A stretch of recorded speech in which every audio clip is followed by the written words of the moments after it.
state not.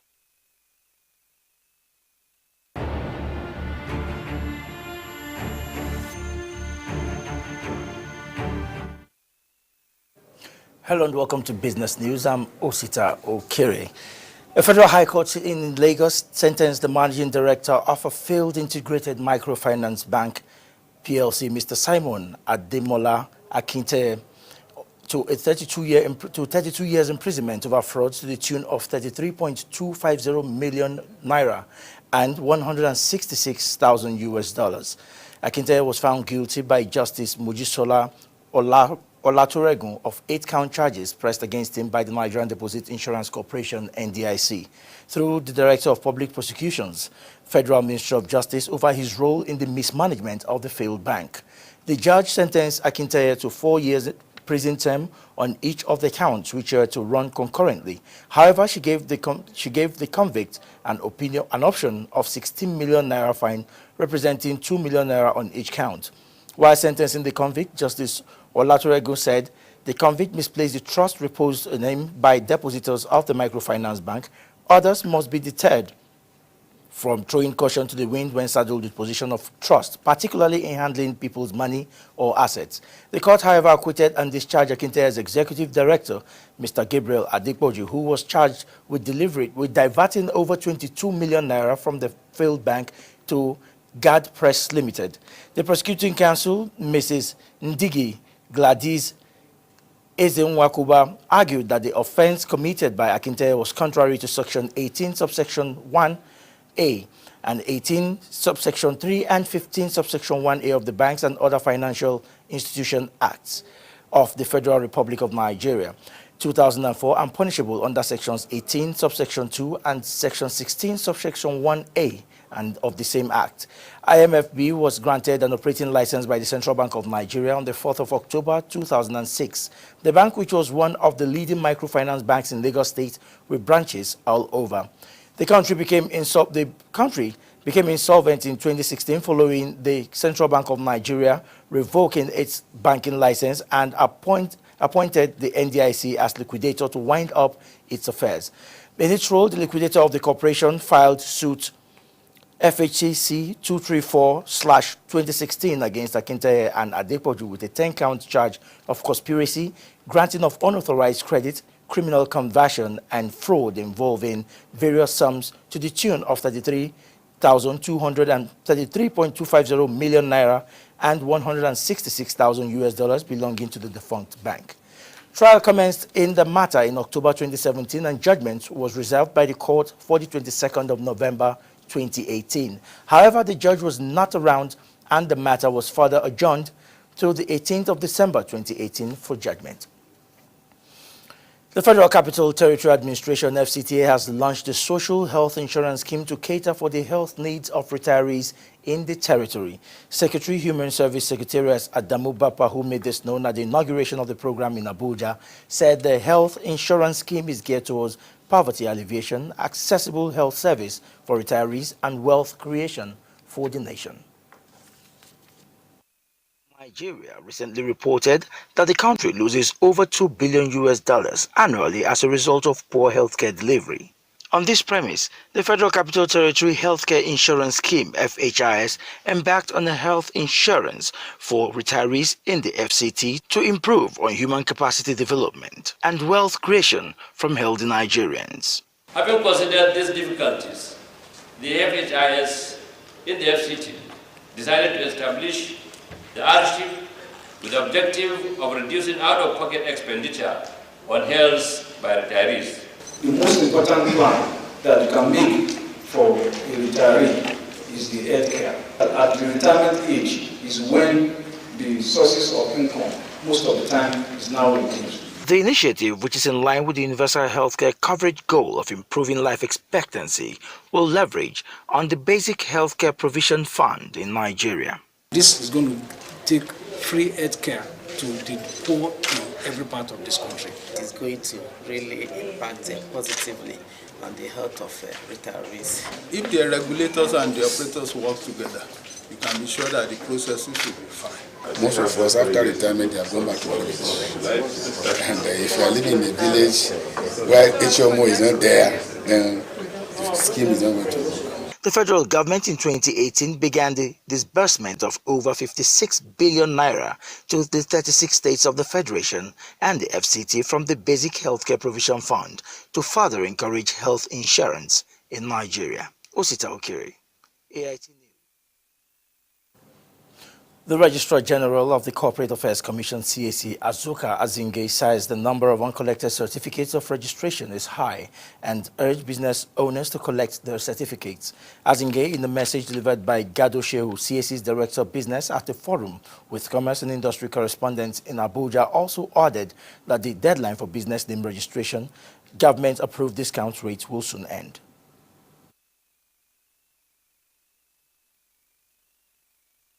That the ongoing BIS will end by 31st March 2019. That is the end of this month we have, March. Therefore, it is important for members of the public to ensure they register their businesses at the reduced cost of 5,000 naira. After the payment of 5,000, a lot of our customers are yet to collect their certificate. They are still pending. They are lying down in our dispatch desk. The CAC boss, who was represented while speaking on the reforms in the organization, said the adoption of technology had improved company registration, while after 30 years, the Company and Allied Matters Act had also been reviewed. Specifically, the amendments seek to ensure the ease of starting and growing business in Nigeria, ensure more appropriate regulation for MSMEs, enhance transparency and stakeholder engagement, align regulatory framework with international best practice for competitiveness. And of the commerce and industry correspondents, Chapel Fred Idehai thanked the Commission and challenged them to continue to work closely with the media so as to assist Nigerians become more aware of government policies and programs. And that's Business Report. Thanks for staying with us. I'm Osita Okiri. Hadi has more on the news hour. Yes, and good night. This message for a malaria-free Nigeria. Play your part.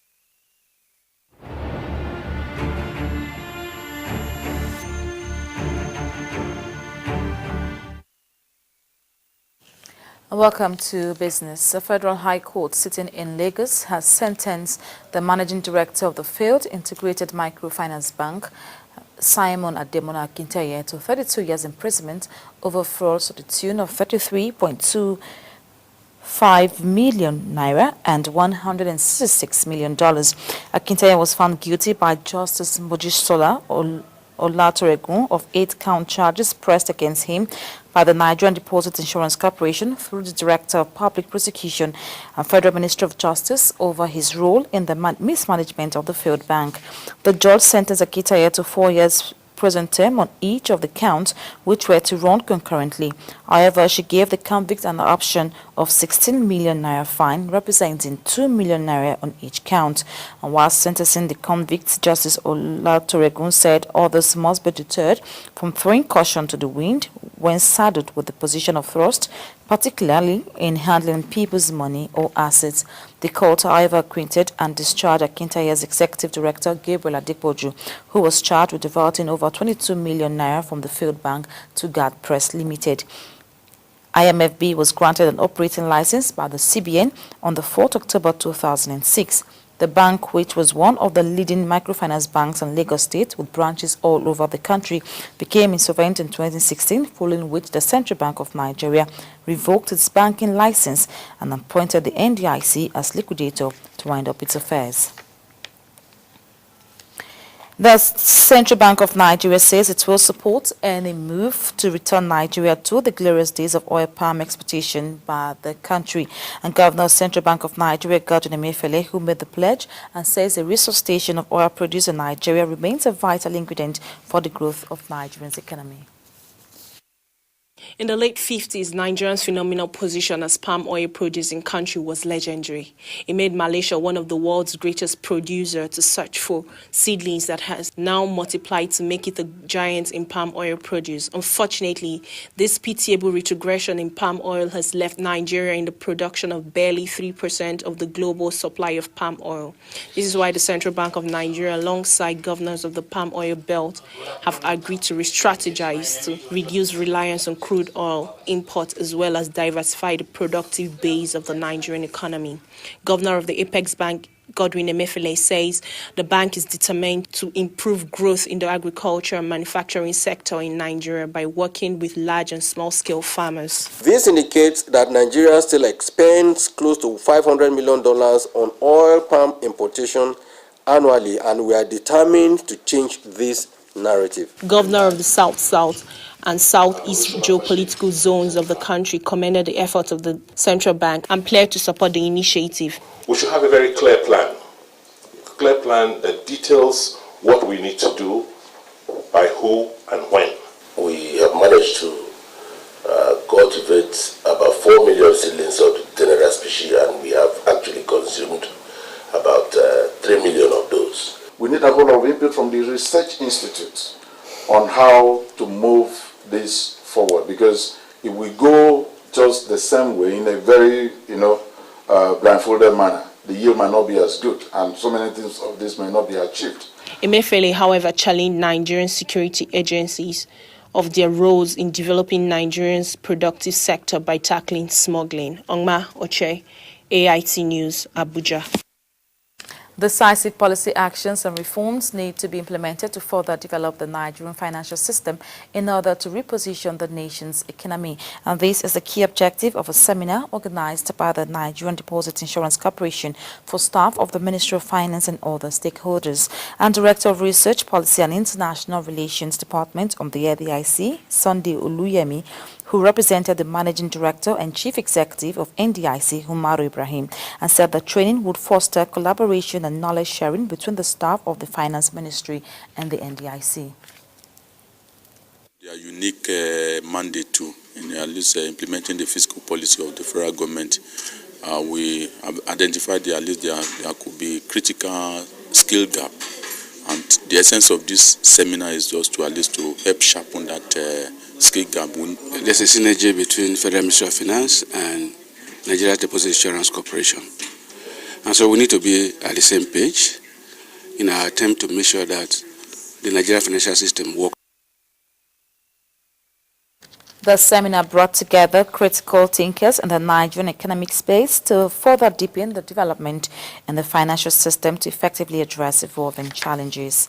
And hundreds of traders in Lagos staged a peaceful protest against the reconcessioning of the Lagos International Trade Fair Complex by the federal government.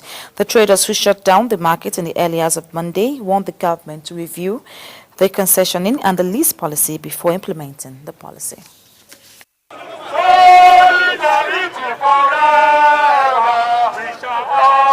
For about 3 hours on Monday morning, the Lagos International Trade Fair Complex was shut down as traders protest the reconciliation policy of the government. The traders claimed that the reconciliation policy is silent about the lease agreement built to last for over 50 years. We are leased on terms of 99 years, 49 years and an option of another 50 years for renewal. And we have our dues paying annually. What? Concession will build something that will build, somebody will concession with another person to come and manage you. Is it possible? It's not possible. The first one they say is on error. Can you continue on error? We have a just cause. We have a lease running house. They should allow our lease to run. They want the federal government to send a delegation to meet with relevant stakeholders and review the policy agreement before the implementation. Now they want the concession. Now, what makes the minister not to visit this place? To see things by himself. Let the minister visit this and straighten everything. To respect the agreement we have before them. We not come enter here through back door. We can enter here through front, through the gate officially. The National Council on Privatization in 2017 revoked the concession agreement of the Lagos International Trade Fair after 10 years and plans to reconcession the complex to a new investor. Nkiru Nwokedi, AIT News, Lagos.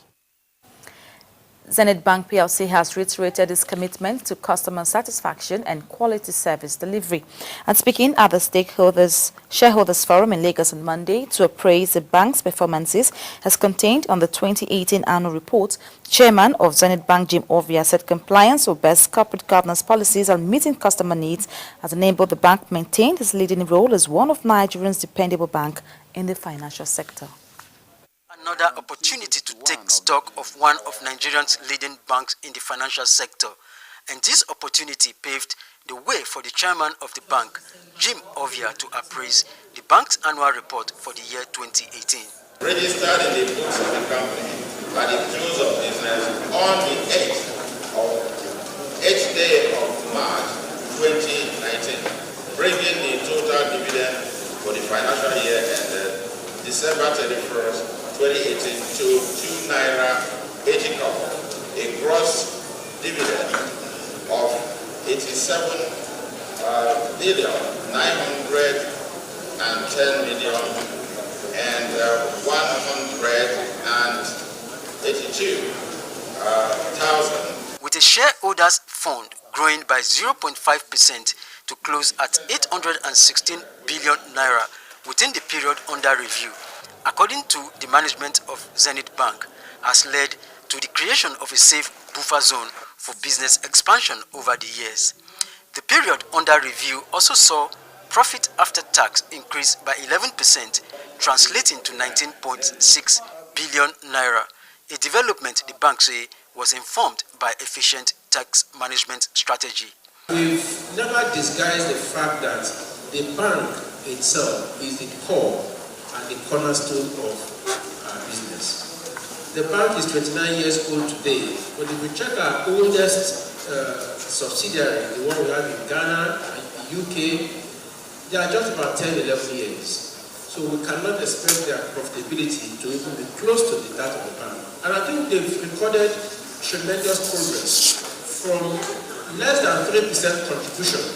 Today, we are talking of 15% contribution. Happy with the performance of Zenith Bank in the last 1 year, shareholders took turn to express confidence in the management team, noting that their choice bank in Nigeria remains Zenith Bank. The numbers, all the indices have gone up. The total assets went up by 2.3% to close at 2.82 trillion naira. The profit before tax, the profit after tax, the shareholders' funds, all the numbers for the bank and for the group, they are very impressive numbers which have really demonstrated that Zenith Bank is a leading bank in Nigeria. The annual general meeting of today by Zenith has been a good one because they have given us a dividend of 2 naira 50 kobo and an interim of 30 kobo earlier. So we shareholders are happy with this. The bank, which commenced operations in 1990 in Lagos, has expanded beyond the shores of Nigeria with several branches across the globe. The management of the bank say customer-related friendly policies and service to humanity will continue to form the bedrock of its corporate governance policies, promising to comply with operational global best practices for effective banking service delivery. And that's business. I'm Ogom Ezedimbo.